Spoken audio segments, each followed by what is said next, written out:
से दूर, खबरों से भरपूर। लेकिन ये कि जो ग्रुप बी और ग्रुप सी सेंट्रल गवर्नमेंट और स्टेट गवर्नमेंट की पोजीशंस हैं, उसके बारे में अभी इत्तला लोगों तक नहीं पहुंची है। तो आपने बड़ा अच्छा किया ये आज का प्रोग्राम किया।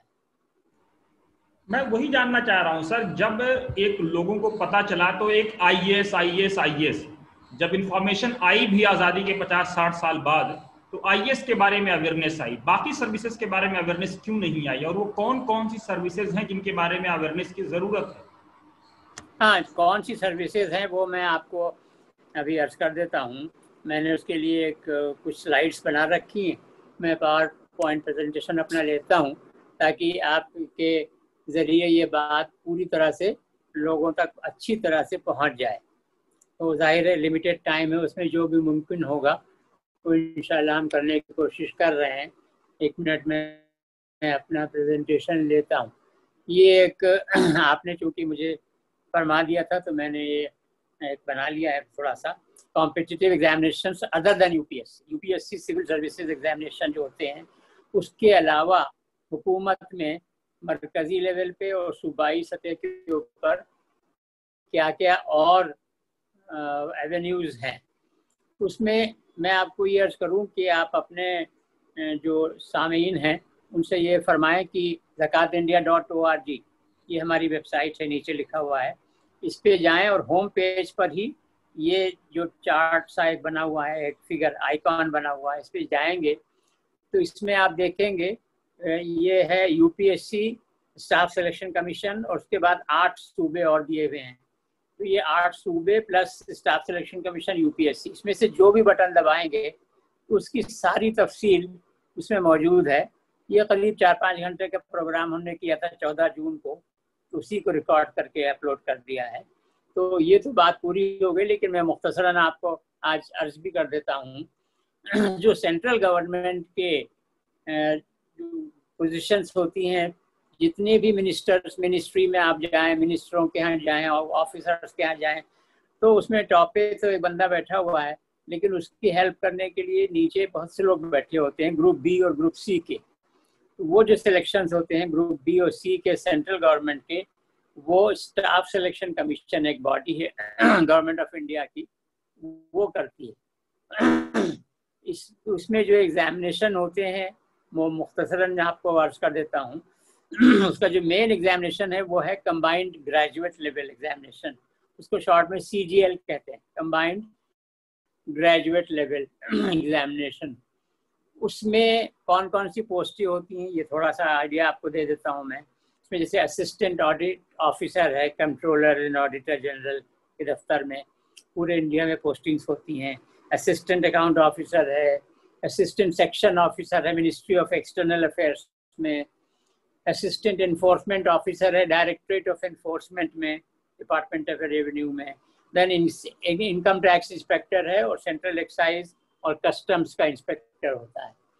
उसी के और आगे बढ़िए तो sub inspector in NIA national intelligence agency, then postal inspector in department of post, divisional accountant and CNAD, junior statistical officer, auditor and accountant in different ministries and departments. इतनी सब पोस्टें होती हैं और उसमें जाने के बाद तो उसमें और नीचे लेवल पर जब जाएंगे तो UDC, ये अपर डिवीजन क्लर्क, पूरी मिनिस्ट्रीज में हजारों लोग हैं UDC। इनकम टैक्स डिपार्टमेंट में टैक्स असिस्टेंट होता है, एक्साइज डिपार्टमेंट में भी टैक्स असिस्टेंट होता है। इसमें जो लोग सेलेक्ट हो जाते हैं स्टाफ सिलेक्शन कमीशन के जरिए, उनकी जो पोस्टिंग्स हो सकती हैं वो सबसे पहले होती हैं असिस्टेंट सेक्शन ऑफिसर, फिर कुछ दिनों में प्रमोट होकर section officer, under secretary, deputy secretary, director, बड़ी अच्छी पोजीशंस हैं। Then sub inspector, deputy superintendent, senior superintendent, then assistant enforcement officer, assistant director, deputy director, director. और इसमें बैठने के लिए किसी भी सब्जेक्ट में ग्रेजुएट होना जरूरी। 18 से 30 साल की उम्र होती है जो इसके लिए चाहिए होती है, और कुछ फील्ड्स के लिए रिलैक्सेशन भी है, OBC के लिए है, फिजिकली हैंडीकैप्ड वगैरह के लिए है। और अगर कोई फाइनल ईयर में है ग्रेजुएशन के तो वो भी इम्तिहान के लिए अप्लाई कर सकता है। इस इम्तिहान के ज़रिए 5 से 6 हज़ार पोजीशंस हर साल भरी जाती हैं, वैकेंसीज भरी जाती हैं। तो इसमें ये चीज़ ये भी है कि मैं तैयारी कैसे की जाएगी, तो सिलेबस पहले देख लेना होगा कि भाई ऑनलाइन जाकर के सिलेबस स्टाफ सिलेक्शन कमीशन पे जाएं, गूगल करके वहाँ पर सिलेबस देख सकते हैं, पिछले साल के पेपर देख सकते हैं, रिकमेंडेड बुक्स वगैरह की थोड़ी सी मैं अभी आपको अर्ज कर रहा हूँ। ये बुक्स हैं, आप जब आप इसको अपलोड करेंगे प्रेजेंटेशन को तो लोग देख लेंगे। ये जो बुक्स हैं, अगर इतनी ही बुक्स पढ़ लें तो और 6-8 महीने 10 महीने साल भर तैयारी कर लेते हैं, करीब 7-8 घंटे रोज़ पढ़ के, तो कोई सवाल ही नहीं कि पहली बार में ही सिलेक्शन न हो जाए। ये बहुत दिक्कत वाली बात नहीं है। कुछ यूट्यूब चैनल्स भी हैं जो इस सिलसिले में तैयारी करवाते हैं, वो भी सुने जा सकते हैं। ये भी मैं यहाँ पर बता रहा हूँ आपको, इंग्लिश मैथमेटिक्स वगैरह के लिए कुछ यूट्यूब के चैनल तैयारी है। अब मैं आगे बढ़ता हूँ, कुछ थोड़ी सी स्टेट्स के बारे में भी आपको अर्ज कर देता हूँ। जैसे जम्मू एंड कश्मीर की जो एग्ज़ाम्स होते हैं वो वहाँ का हर स्टेट में अपनी पब्लिक सर्विस कमीशन अलग होती है, तो वहाँ का जो पब्लिक सर्विस कमीशन है वो इम्तिहान करता है। वो combined services competitive examination KAS कहलाता है। फिर जुडिशल सर्विसेज हैं, रेंज ऑफिसर्स फॉरेस्ट के, assistant director statistics, assistant conservator of forest, ये सब पोजीशंस हैं जिसके लिए वही चीज़ है, ग्रेजुएशन चाहिए। 21 से 32 ईयर्स तक की एज होती है, कुछ एज रिलैक्सेशन भी है। उसमें पहली पोस्टिंग तहसीलदार होती है, फिर अंडर सेक्रेटरी वगैरह हो करके आगे बढ़ने लगता है, डिस्ट्रिक्ट में भी आदमी पोस्ट हो जाता है। तो इसी तरह से पुलिस भी है, जम्मू एंड कश्मीर की पुलिस भी हर स्टेट में इसी तरह से है, लेकिन मैंने आपको सोचा कि एक 2-4 स्टेट्स के बारे में थोड़ा सा अर्ज कर दूं आपको। तो ये पोजीशन देखिए आपको दिख रही हैं ये। उसके अलावा Jammu and Kashmir services selection board एक अलग होता है नॉन गेजेटेड पोजीशन के लिए। उसमें जो पोस्टें भरी जाती हैं वह नायब तहसीलदार, एक्साइज इंस्पेक्टर स्टेट लेवल का, assistant information officer, accounts assistant, statistical assistant, panchayat inspector, finance inspector, ये सारी पोजीशंस लोअर लेवल पे हो जाती हैं। इसके लिए 12वां दर्जा ही पास खाली होना ज़रूरी होता है, इसके लिए कोई ख़ास, लेकिन थोड़ा तैयारी कर ली जाएगी तो हो जाएगा। उत्तर प्रदेश में तो 7 बॉडीज़ हैं यूपी, जो उसकी पब्लिक सर्विस कमीशन है यूपी का। उसके अलावा भी वहाँ काफ़ी बॉडीज़ हैं। Uttar Pradesh subordinate services selection commission है, देन कंबाइंड अपर सबऑर्डिनेट सर्विसेज एग्जामिनेशन अलग से होता है। एक रिव्यू ऑफिसर की पोस्ट होती है वहाँ पर, और कहीं नहीं होती है। वो बड़ी अच्छी पोस्ट है, उसमें सिर्फ रिटन एग्जाम है, लिहाजा उसमें कोई सवाल ही नहीं कोई शुबा कर सके, कुछ रिटन के बेसिस पर ही फाइनल सिलेक्शन हो जाता है, और वो बहुत हाई लेवल तक जाता है, स्पेशल सेक्रेटरी वगैरह भी बन जाता है। देन यूपी जुडिशल सर्विसेज हैं, private secretary and additional private secretary ministers के और ऑफिसर्स के।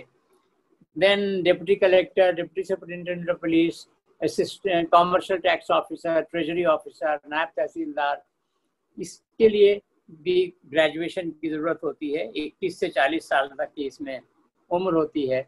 उसमें डिटेल दी भी है, मैं इतना डिटेल में यहाँ नहीं जा रहा, लेकिन जो भी लोग देखेंगे इसको तो समझ लेंगे कि इसका एग्जामिनेशन का पैटर्न क्या है। बाय द वे मैं आपको ये भी अर्ज कर दूँ कि ज़कात फाउंडेशन ऑफ इंडिया ने यूपी की जो सबऑर्डिनेट सर्विसेज हैं उसके लिए वहाँ पर एक यूनिट कायम कर दी है। वहाँ पर एक लोकल कमेटी भी बन गई है, एक एडमिनिस्ट्रेटिव ऑफिसर बैठते हैं, उसको हमने वो कर रखा है, ऑनलाइन एडवर्टाइज कर रखा है, एप्लीकेशंस खुली हुई हैं उसके अंदर, तो उसकी कोचिंग वगैरह भी हमारी जिम्मेदारी है। ये 7 बॉडीज़ हैं जो कि तरह तरह के सिलेक्शंस करती हैं, और आपको ताज्जुब होगा जान के कि ये 7 बॉडीज़ मिला करके हर साल कम से कम 15,000 नए लोग सेलेक्ट होते हैं गवर्नमेंट की डिफरेंट पोजीशंस के लिए। तो उसमें हमारे लोगों को बात मालूम नहीं है ज़्यादा, लेकिन ये कि अब आपने बड़ा अच्छा प्रोग्राम किया है, इसके ज़रिए लोगों तक बात पहुंच जाएगी। उसी तरह से राजस्थान में भी यही पोजीशन है, group B, group C, group D की पोजीशंस के लिए क्लास 12 भी पास हो, कुछ कुछ इम्तिहानों के लिए सिर्फ 10वां दर्जा भी पास हो तो भी ठीक हो जाता है। जैसे राजस्थान में कांस्टेबल है 10वां दर्जा, वो काफ़ी है इसके लिए। लोअर डिवीजन क्लर्क है 12th काफ़ी है। पुलिस सब इंस्पेक्टर के लिए ग्रेजुएशन, इसी तरह से स्कूल के लेक्चरर वगैरह के लिए है। तो ये देन उसी तरह से महाराष्ट्र में जॉब की अपॉर्चुनिटीज़ हैं, डिफरेंट लेवल्स के ऊपर है। महाराष्ट्र पब्लिक सर्विस कमीशन है, staff selection commission, railway recruitment board वगैरह। देन ये सब पोजीशन देखिए आ रही हैं। उसमें महाराष्ट्र में भी डिप्टी कलेक्टर बनना है, डिप्टी सुपरिंटेंडेंट बनना है, असिस्टेंट कमिश्नर सेल्स टैक्स बनना है। अभी हमारी एक बच्ची सेलेक्ट हुई है, पिछले साल के इम्तिहान में रिजल्ट आया है। सुपरिंटेंडेंट है, ब्लॉक डेवलपमेंट ऑफिसर BDO है वगैरह वगैरह, ये नगर पालिका के ऑफिसर्स होते हैं। देन ग्रुप क्लास 2 की पोजीशंस हैं, वहाँ पर मंत्रालय इंस्पेक्शन ऑफिसर है, सब रजिस्ट्रार है कोऑपरेटिव सोसाइटी के, नायब तहसीलदार वगैरह, बहुत पोजीशंस हैं। उसमें भी महाराष्ट्र पब्लिक सर्विस कमीशन की तरफ से एग्ज़ाम होता है, बहुत मामूली होता है, थोड़ी थोड़ी तैयारी कर ली जाए। वहाँ जाहिर लोकल लैंग्वेज मराठी भी आनी चाहिए, उसका भी होता है कुछ। और तकरीबन इम्तिहानों का पैटर्न सारे स्टेट्स का एक ही जैसा है, तो वो अगर 3-4 को भी समझ लिया जाए तो एक आइडिया हो जाता है। इसी तरह से केरला में भी है, केरला एडमिनिस्ट्रेटिव सर्विस है, सेक्रेटेरिएट असिस्टेंट है, यूनिवर्सिटी असिस्टेंट है, जूनियर एम्प्लॉयमेंट ऑफिसर है, कंपनी बोर्ड के एग्जामिनेशन भी वहाँ पर होते हैं।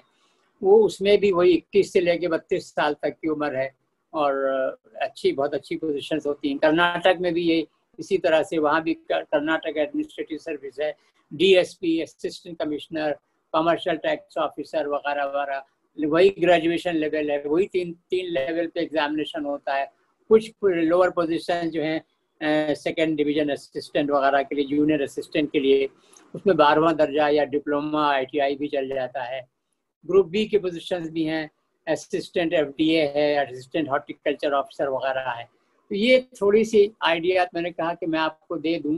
पूरे मुल्क में पोजीशंस भरी पड़ी हैं और आपने बहुत अच्छा किया कि ये आपने प्रोग्राम कर दिया ताकि थोड़ा सा लोगों को मालूमात हो जाए, तो इस वजह से मैंने आपको ये थोड़ी मालूमात दे दी।